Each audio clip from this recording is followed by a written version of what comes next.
Hello and welcome friends, sports time में आप सभी लोगों का स्वागत है। वनडे सीरीज में मुंह की खाने के बाद अब बात जो है ना वो टी20 सीरीज पर आ गई। टी20 सीरीज शुरू होने वाली है। न्यूजीलैंड के खिलाफ 5 टी20 आई मैचेस हैं। सूर्य कुमार यादव कप्तान होंगे। किसका पलड़ा भारी रह सकता है, क्या स्टैट्स जो हैं वो कहते हैं। साथ में संजू सैमसन के लिए बड़ी इंपॉर्टेंट सीरीज है। शुभमन गिल नहीं है, उनको ओपनिंग का मौका जो है यहाँ पर मिलेगा।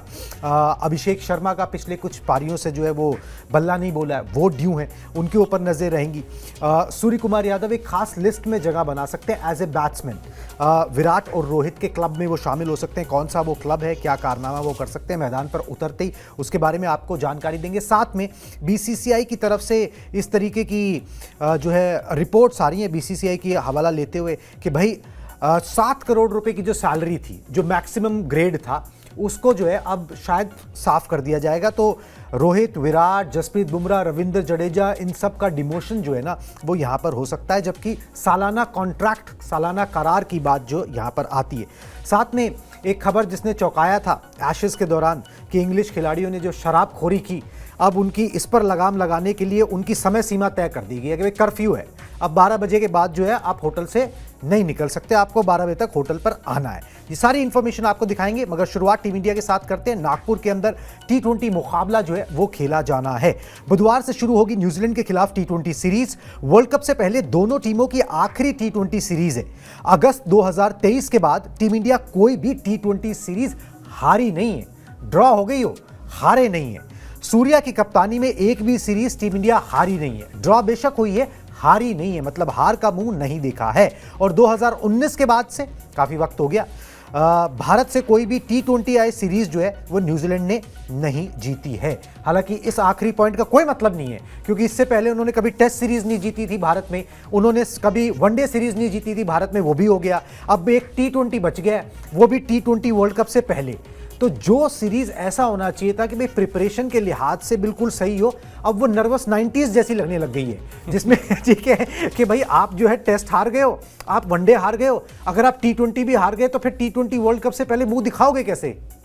बिल्कुल, आपका जो प्रश्न है या जो आपकी आशंका है, आपका जो डर है, वो सब कुछ जायज़ है। बस इसमें देखने वाली बात यही है, मतलब मैं कहीं से भारतीय टीम को डिफेंड नहीं कर रहा हूं, लेकिन वो टेस्ट सीरीज की हार जो है वो अलग साल की है और ये वनडे सीरीज की हार अलग साल की है।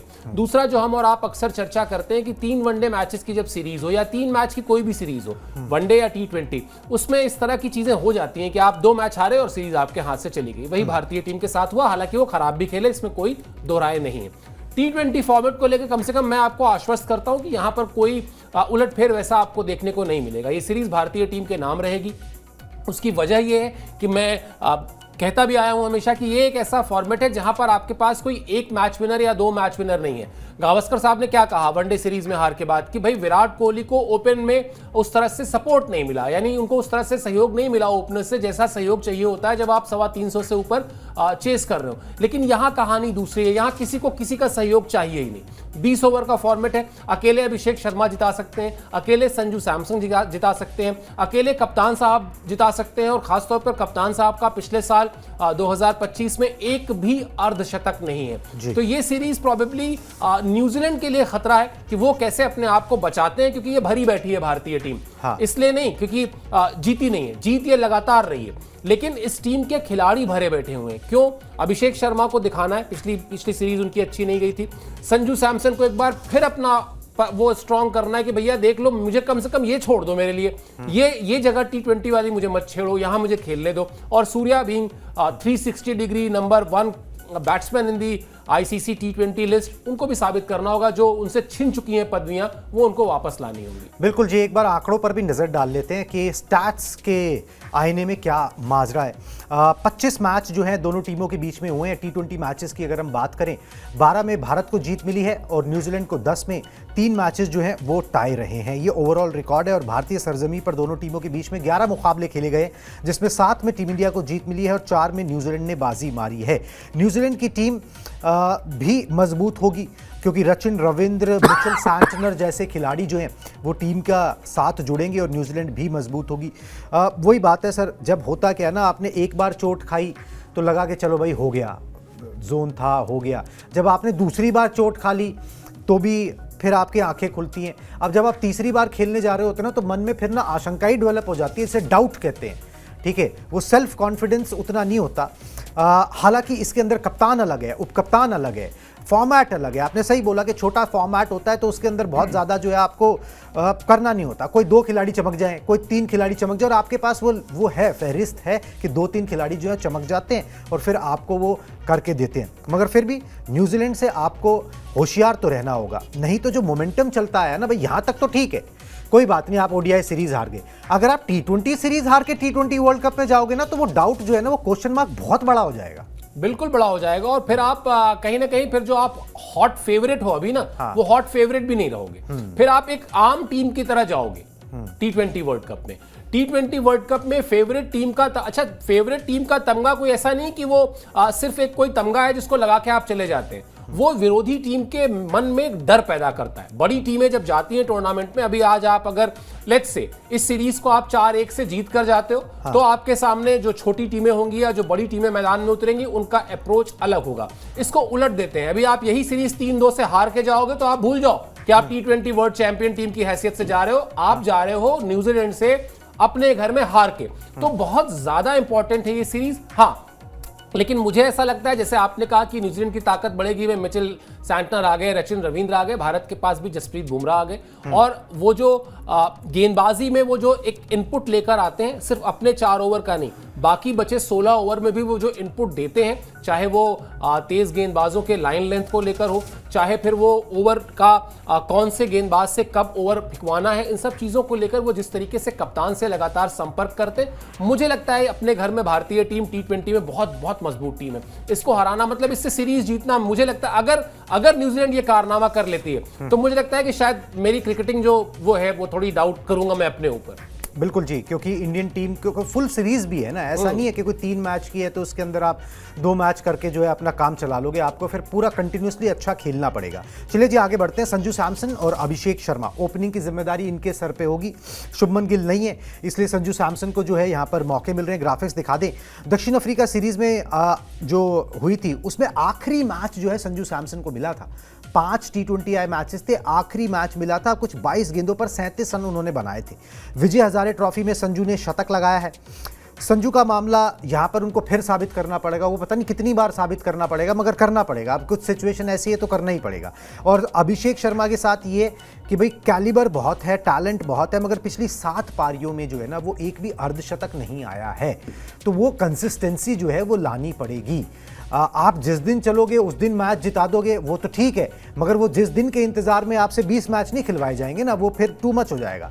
तो यहाँ पर जो है दोनों ओपनर्स पे जिम्मेदारी है। दोनों का खेल थोड़ा डिफरेंट है, अलग अलग किस्म के खेल खेलते हैं। संजू सैमसन गियर बदल के खेल सकते हैं, अभिषेक शर्मा ऑलमोस्ट एक ही गियर के अंदर खेलते हैं, उनकी शुरुआत ही 5वें गियर से होती है। तो ये ओपनिंग पर काफ़ी कुछ निर्भर करेगा, और दोनों अलग अलग तरीके के अलग किस्म के, जिसे कहते हैं, आपके पास ओपनर्स हैं।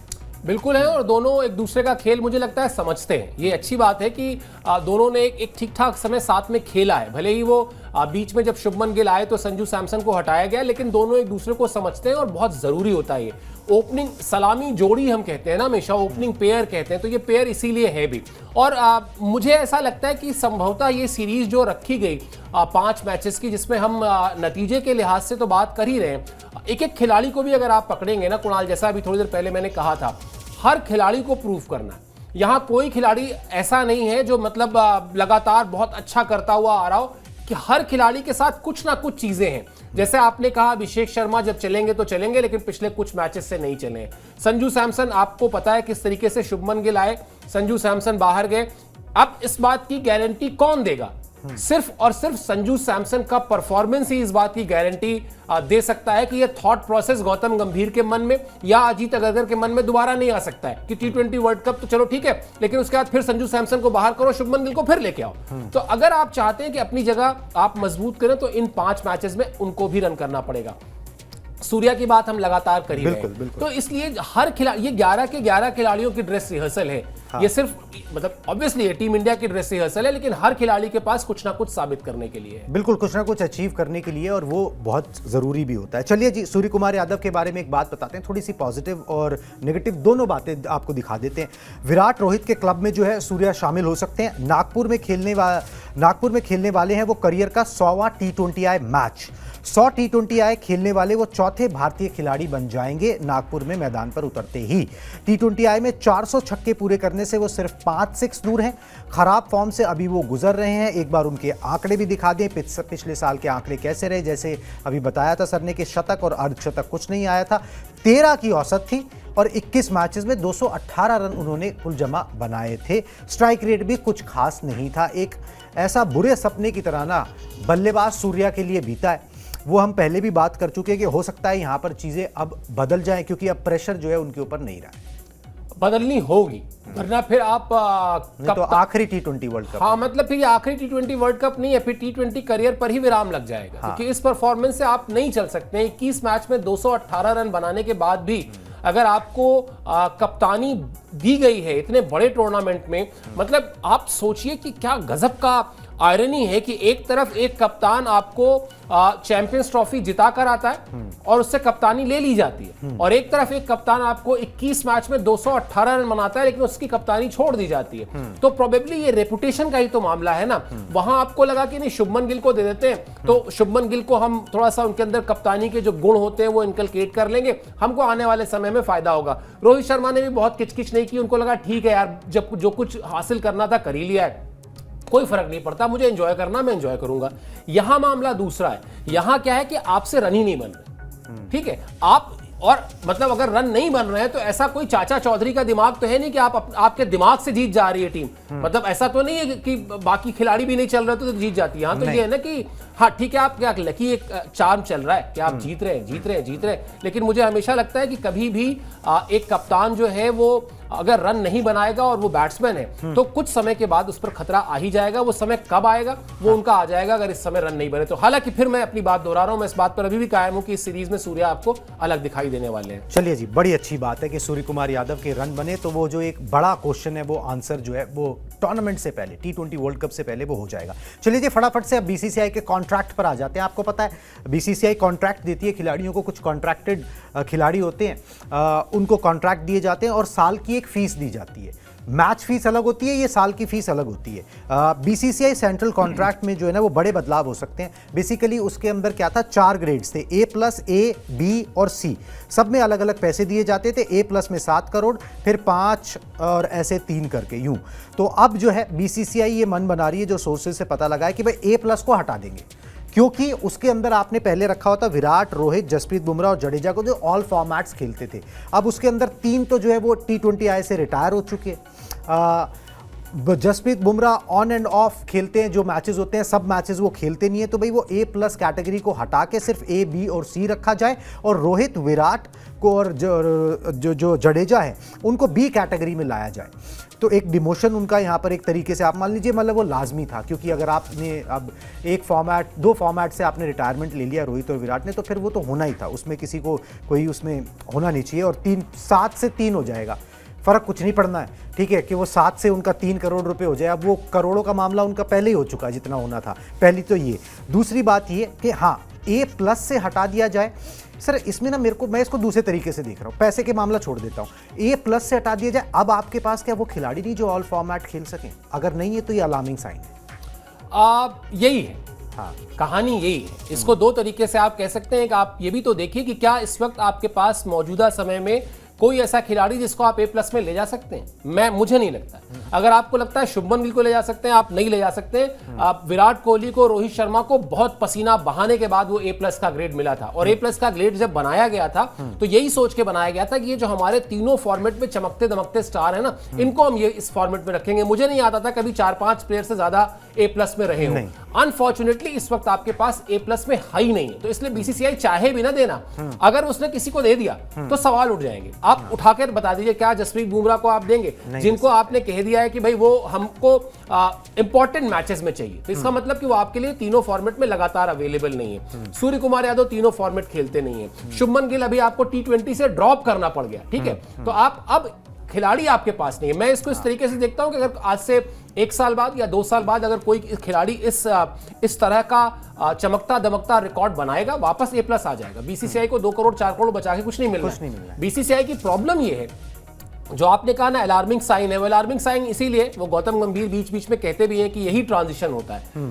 अनफॉर्चुनेटली आपका ट्रांजिशन यही है। अगर अभी विराट कोहली और रोहित शर्मा टेस्ट मैच खेल रहे होते, मान लेते हैं, हाइपोथेटिकल है बट मान लेते हैं, तो आप A+ रखते और वो दोनों A+ में रहते। लेकिन चूंकि आप अब उनको हटा रहे हैं, तो आप किसी भी खिलाड़ी का, रविंद्र जडेजा को आप रखेंगे जिनको आप T20 से छोड़ चुके हैं, वो वनडे शायद वो अपना आखिरी खेल चुके हैं, मतलब मुझे बहुत कम उम्मीद है कि अब उनको वनडे में वापस लिया जाएगा। तो अभी आपके पास प्लेयर ही नहीं है जिनको आप उस A+ की कैटेगरी में रखें। बिल्कुल जी। और ये देखिए A+ की कैटेगरी सिर्फ 7 करोड़ नहीं होते, वो A+ की कैटेगरी वाले जो खिलाड़ी होते हैं ना, वो आपका फेस होते हैं, आपके क्रिकेट का फेस होते हैं। क्योंकि वो तीनों फॉर्मेट खेल रहे होते हैं, फ्लैम्बॉयंस भी होता है, गेम भी उतना अच्छा होता है। अगर आपके पास वो खिलाड़ी नहीं मिल रहे ना, तो फिर ये दिक्कत की बात है और आपको ऐसे खिलाड़ी चाहिए। मतलब शायद एक खिलाड़ी KL राहुल हो सकते थे, लेकिन KL राहुल का भी प्रॉब्लम जो है हम सब जानते हैं कि वो खुद ही तीनों फॉर्मेट में अपनी जगह ही नहीं बचा पाते। बिल्कुल, ठीक है, तो फिर वो कहां से ही आएंगे। बिल्कुल। चलिए जी, होपफुली कोई ना कोई जो है इस पे live up to the expectation जिसे है वो करेगा, तो फिर ये A+ की कैटेगरी दोबारा से खुल जाएगी। चलिए, यहाँ पर तो कैटेगरी खुलेगी या नहीं खुलेगी, मगर पाबंदियां इंग्लिश टीम पर जरूर लग गई हैं। ठीक है, एशेज का साइड इफेक्ट कह लीजिए, हारने का, जो मर्जी। इंग्लिश खबर दिखा देता हूं, इंग्लिश खिलाड़ियों पर ECB ने जो है ना पाबंदियां लगा दी हैं। T20 वर्ल्ड कप 2026 से पहले कड़े नियम लागू कर दिए। ECB ने लागू की कि भाई होटल पहुंचने की एक समय सीमा होगी। आप ऐसा नहीं कि भाई गायब रह सकते हो। रात में 12 बजे से पहले टीम होटल आपको पहुंचना होगा। अगर आपका उस दिन मैच डे नहीं है तो आपने प्रैक्टिस की, कहीं घूमने चले गए, डिनर करने चले गए, ये करने, मगर उसके बाद 12 बजे तक होटल आना होगा। और अगर आप नहीं आ रहे हैं तो फिर आपको बताना होगा कि आप क्यों नहीं आ रहे हैं। और ये हो इसलिए रहा है क्योंकि एशेज और एशेज से पहले न्यूजीलैंड की जो सीरीज थी, वहां पर टीम पर जो है लेट नाइट पार्टीज और शराबखोरी के आरोप जो है वो लगे थे।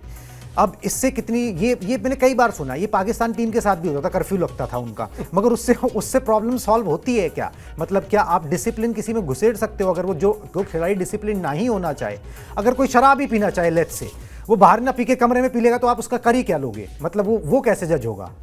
और नहीं, वो जज होगा भी नहीं। और दरअसल क्या है कुणाल, ये नियम हमेशा होते हैं। हाँ। मतलब ये नियम होता क्या है कि जब टीमें हारती हैं तो या कोई एक ऐसी खबर आती है, तो इस तरह के नियम वापस उसको याद दिलाया जाता है कि ये नियम एग्जिस्ट करते हैं। वरना ये नियम भारतीय टीम पर भी है। बिल्कुल। भारतीय टीम भी अगर किसी विदेश दौरे पर जाती है तो उसके मैनेजर के पास ये उसको कह के भेजा जाता है कि भैया अगर कोई खिलाड़ी रात के 12 बजे के बाद कहीं जा रहा है तो ये आपकी रिस्पॉन्सिबिलिटी है, आपकी जानकारी में होना चाहिए।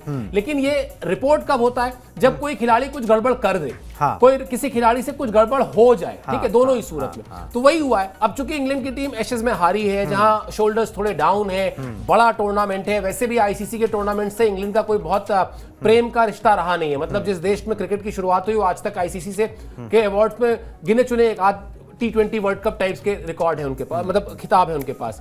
तो फिर इसीलिए खिलाड़ियों को एक बार याद दिलाया गया कि भैया इस बार ऐसा मत देख लेना कि वहां से तो शराबखोरी की खबर आई थी, यहां से कुछ ना हो। इसीलिए एक तरीके से मैनेजर को थोड़ा सा स्ट्रिक्ट किया जाता है। वरना करना वही है जो आप कह रहे हैं बात, कि भाई करने को किसी को पार्टी करनी ही होगी तो वो अपने रूम में कर लेगा ना, वो कोई होटल में ही कर लेगा। हाँ, होटल में कर लेगा, वो क्या ही जरूरत है उसको जाके बताने की। तो ठीक है, देखिए इंग्लैंड बड़ी टीम है, इंग्लैंड की टीम के पास बड़े खिलाड़ी हैं। अगर इंग्लैंड की टीम परफॉर्मेंस नहीं करती है तो वो फिर टूर्नामेंट भी फीका लगता है। तो मुझे लगता है कि अच्छी बात है अगर इस तरह की पाबंदियां लगाकर थोड़ा सा टाइट करके खिलाड़ियों को अगर परफॉर्मेंस निकल जाए तो निकलवा लें। हालांकि इसका परफॉर्मेंस से कोई दूर दूर तक लेना देना होता नहीं है। बिल्कुल जी, इस तरीके की पाबंदियों से शेन वॉर्न जो है सबसे बड़े पार्टी बॉय थे।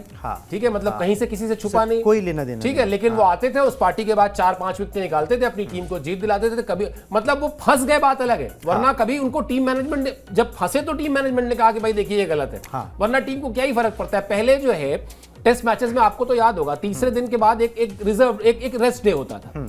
तो इतनी कहानियां हैं कुणाल, मतलब ऑब्वियसली वो कहानियां हम अब शेयर नहीं कर सकते क्योंकि उसमें कई सारी चीजें ऐसी हैं जो थोड़ी सी मर्यादा के बाहर की हैं। लेकिन खिलाड़ी गायब हो जाते थे तीसरे दिन, ठीक है, फिर वो रेस्ट डे के बाद सीधा मैदान में आते थे, लेकिन फिर वो परफॉर्म करते थे।